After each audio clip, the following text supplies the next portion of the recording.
The engines came first. Low, controlled. The kind of sound that didn't belong in Hadley Springs, Georgia, a town where the loudest thing on a Tuesday morning was usually the screen door at Merle's Diner, or the distant bark of somebody's hound dog 2 fields over. But this was different. People felt it before they heard it. Something in the air shifted. A woman hanging laundry on her back porch stopped mid-reach. 2 old men playing checkers outside the barber shop looked up without knowing why.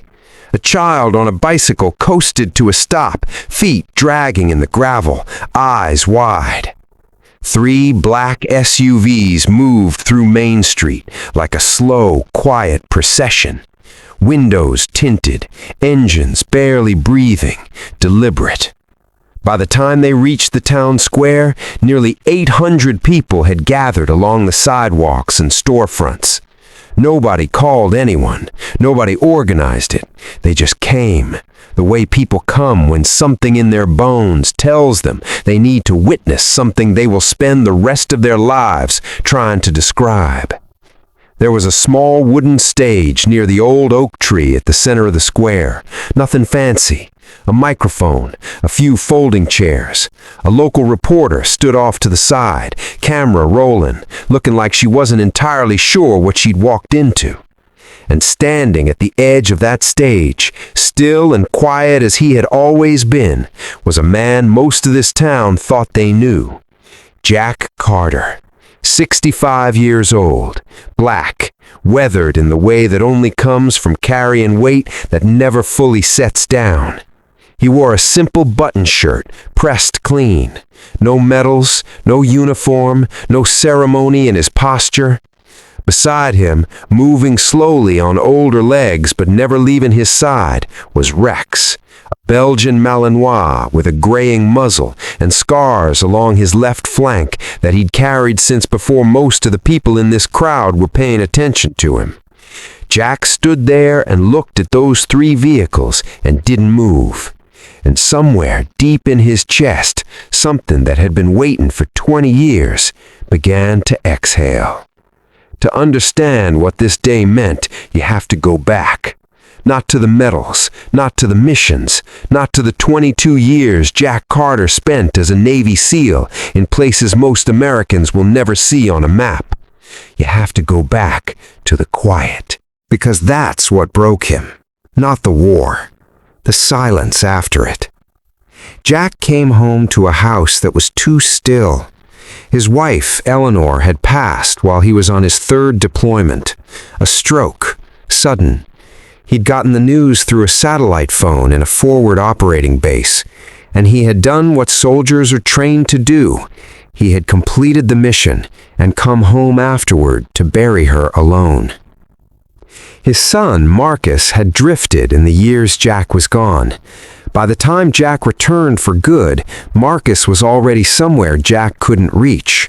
Phone calls that went unanswered, a door that stayed closed, a distance that felt wider than any ocean Jack had ever crossed. So Jack lived alone. The house at the edge of Elm Road had a good porch and a wood stove and walls that had stopped feeling like home a long time ago. The town respected Jack Carter. Everyone tipped their hat, everyone smiled, but respect from a distance is a quiet and lonely thing. The only one who stayed close was Rex, a retired military canine assigned to Jack in his final years of service. Rex didn't need Jack to explain himself, didn't need conversation or emotional availability or any of the things Jack had forgotten how to offer. Rex just stayed, slept at the foot of his bed, walked beside him every morning through the field behind the house, sat with him on the porch in the evenings when the dark came in and the silence got heavy. 2 scarred souls, living carefully, day by day. That was Jack Carter's life in the winter of 2004. Quiet, contained, survivable.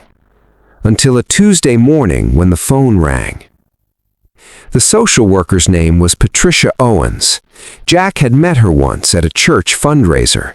She had kind eyes and a tired voice, and when she called that morning, she didn't waste time.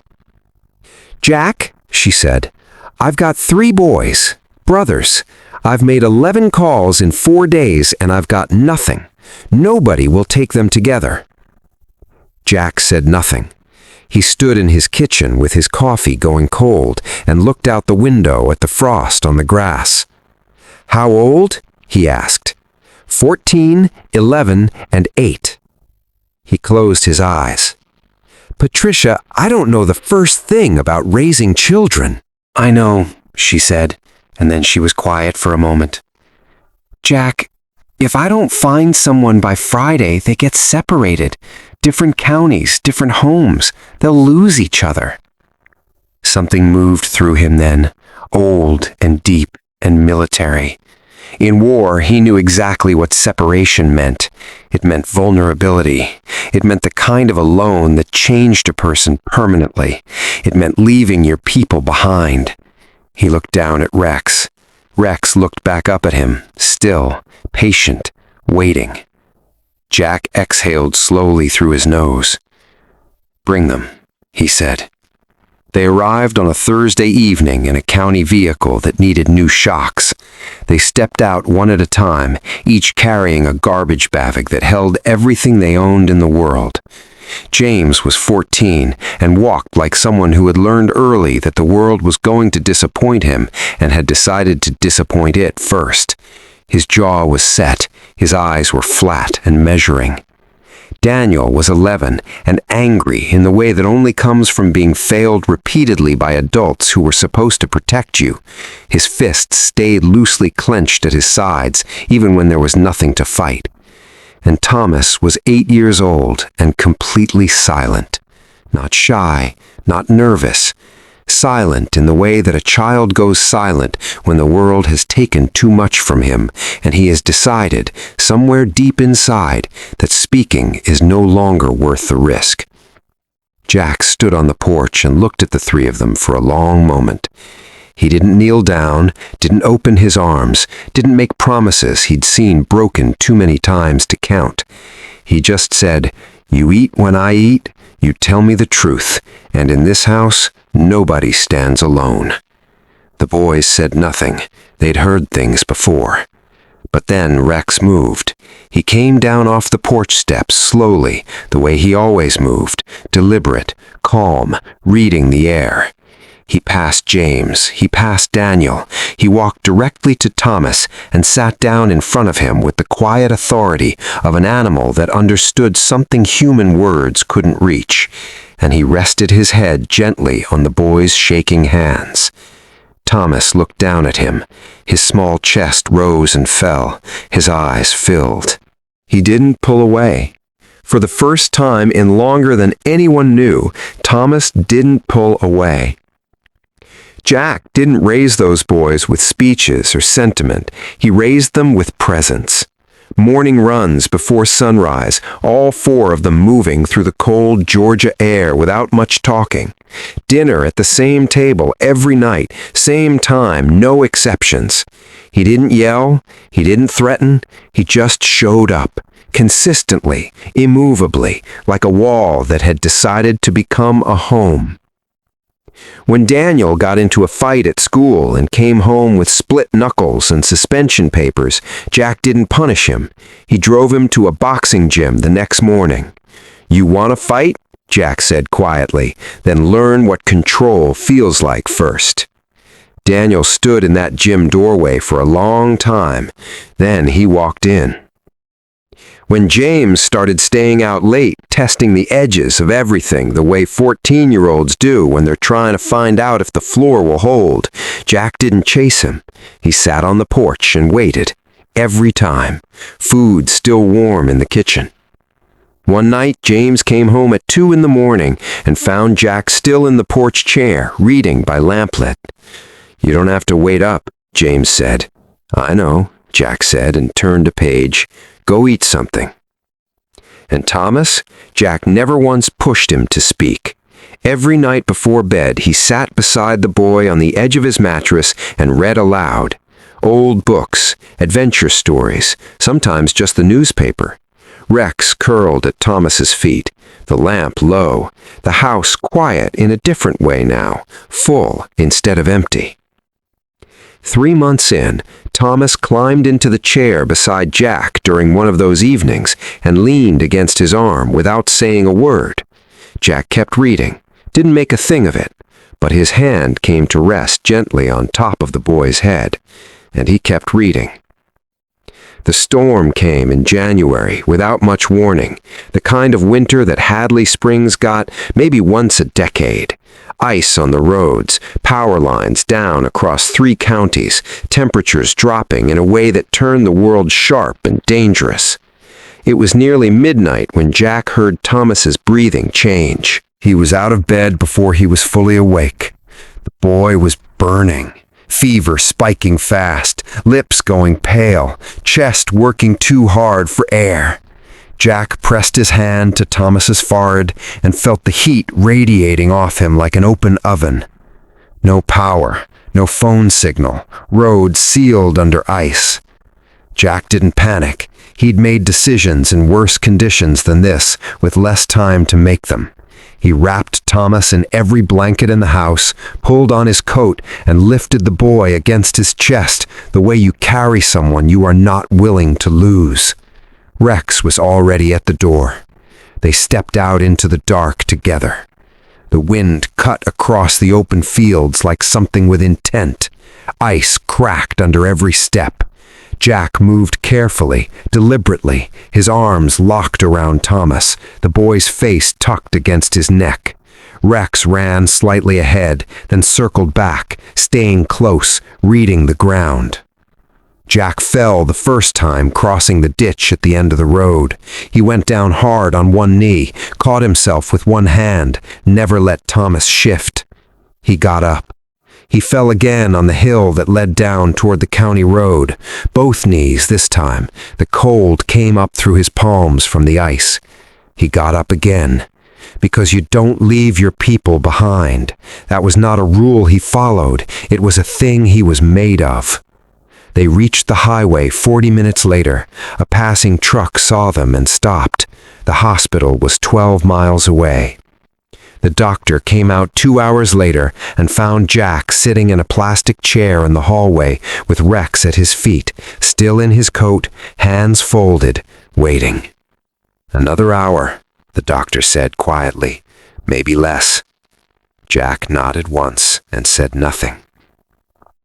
It was James who found him there later, when the waiting had stretched into the small hours of morning.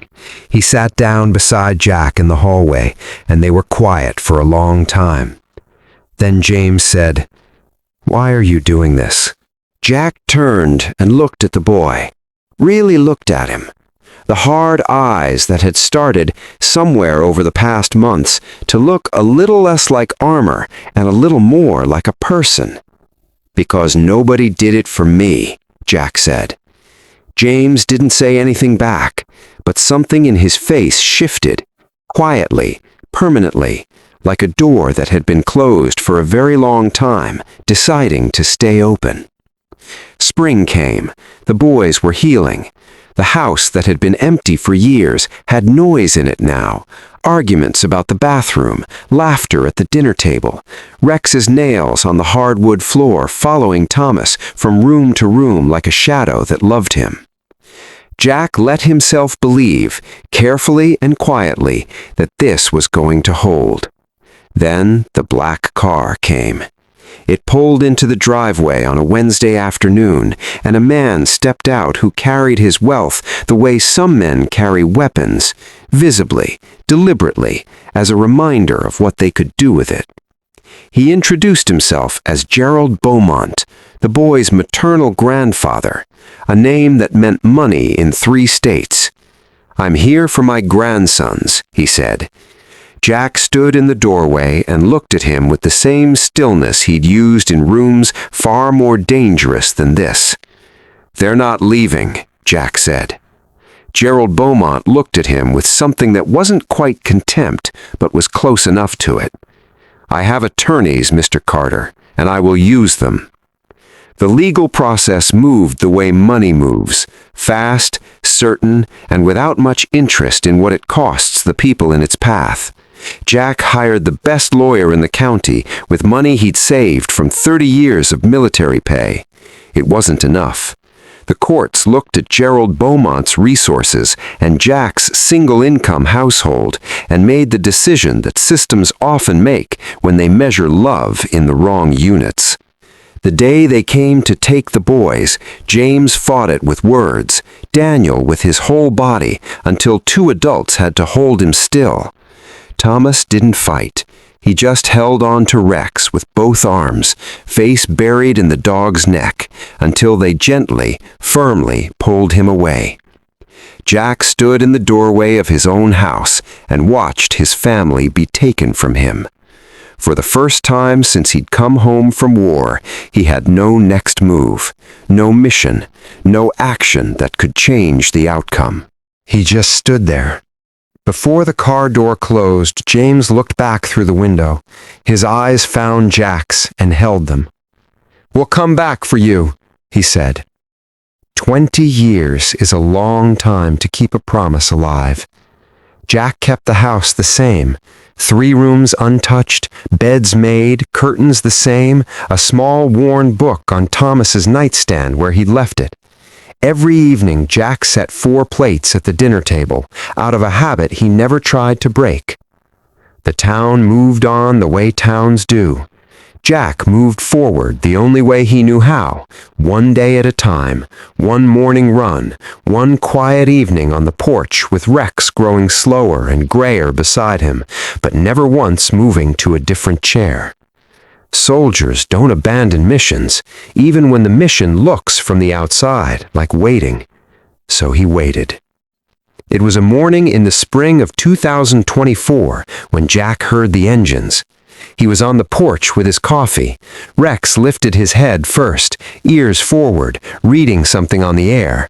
Then Jack heard it, low, controlled, expensive. 3 black SUVs turned onto Elm Road. Jack set his coffee down slowly and stood. The vehicles stopped in front of his house. The doors opened. 3 men stepped out, broad-shouldered, well-dressed, carrying themselves with the kind of quiet confidence that is built over decades of hard work rather than inherited. Jack looked at them from the porch and didn't speak. The tallest one took a step forward. "At ease, Commander." Jack went completely still. Only 3 people in the world had ever called him that. James stepped forward. Behind him, Daniel and Thomas, taller now than Jack remembered, holding something carefully in both hands, a framed photograph. Jack and Rex and 3 boys with garbage bags on a Thursday evening a lifetime ago. Thomas's voice, when it came, was steady and deep and completely undone. "Hey, Jack!" He stopped, swallowed. "We came back." They stood in front of 800 people that morning, and James spoke without notes, without preparation, without anything except the truth. "You all saw 3 broken boys, and you turned away," he said. The square was so quiet you could hear the oak tree breathing. One man didn't. What the boys had built in 20 years was extraordinary. A security firm, youth programs, a legal practice fighting for children in the system that had once held them. But none of that was why they had come back. They had come back because of 4 plates set at a table every night for 20 years. Because of a man who fell on the ice and got up twice and never once considered putting the child down. Because of a quiet answer in a hospital hallway that had become the foundation every one of them had built their lives on. The mortgage on Jack's house was paid, the house itself rebuilt and restored, and a foundation, $50 million, established in Jack's name for foster children, for families, for second chances. Jack stood at that microphone for a long moment and looked out at his town, at his boys, at Rex sitting patiently at his feet. He leaned forward. "Mission accomplished," he said quietly, and that was enough. 1 year later, the house on Elm Road was never quiet on Sundays. Children's voices carried out through the windows. Rex moved slowly from room to room, still doing his rounds, still checking on everyone the way he always had. Jack sat on the porch in the evenings and watched the light change over the fields he'd walked 10,000 times. Not all wounds heal completely. Not all silences fully fill. But some doors, once opened, stay open. And some men, who learned loyalty in the hardest places on earth, bring it home and give it freely.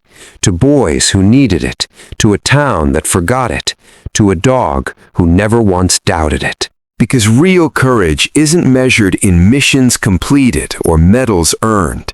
It's measured in the quiet decision made on an ordinary Tuesday morning to say yes when the world is counting on you to say no. If you believe that loyalty still matters, that one person can change the course of 3 lives, that love shown up in silence and consistency is the most powerful force there is, then you belong here. Subscribe to Jack and Rex Tales, because every story we tell is a reminder that the greatest heroes are often the quietest ones, and that it is never, ever too late to come home. This story carries truths that matter. One steady, committed adult can permanently change the direction of a child's life, not through money or grand gestures, but through simply showing up every single day without condition. That is what research has always shown, and what too many children in this country never get to experience. It also shines a light on a quiet crisis. Thousands of siblings in the American foster system are separated every year simply because no single home can take them together. Losing your family once is devastating. Losing your brothers and sisters alongside it is a wound that never fully closes. For veterans, this story is a reminder that purpose doesn't retire when service ends. Jack found his most important mission not overseas, but at his own kitchen table, with 3 boys who needed exactly what he had learned to give. Rex and Thomas remind us that sometimes healing doesn't begin with words. Animals reach places that language cannot, and for children carrying silent trauma, that connection can be the first thread that pulls them back to the world. And when the boys returned, not just with gratitude, but with action and resources directed toward the next generation, they showed what true legacy looks like. Not what you kept, but what you passed forward to someone who needed it most.